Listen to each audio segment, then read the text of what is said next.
friends नमस्ते, मैं सोनिया आप लोगों का यूट्यूब पे स्वागत करती हूँ और आज मैं आपको धमाकेदार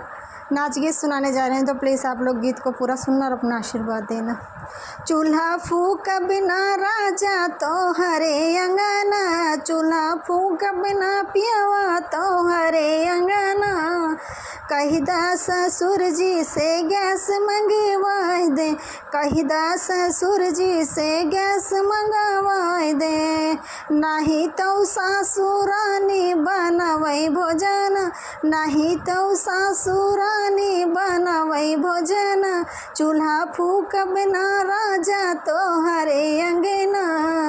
कहिदा जेठ जी से गैस मंगवाई दे, कहिदा जेठ जी से गैस मंगवाई दे, नहीं तो जेठनी बनवै भोजन, नहीं तो जेठनी बनवै भोजन,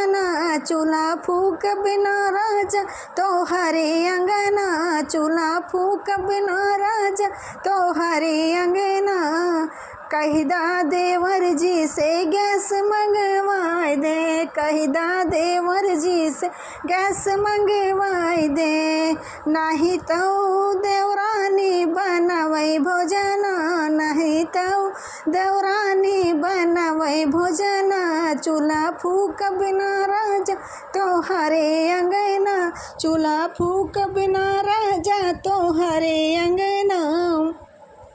कहिदा नंदोई से गैस मंगवाई दे, कहिदा नंदोई से गैस मंगवाई दे, नाही तो नदिया बनवै भोजन,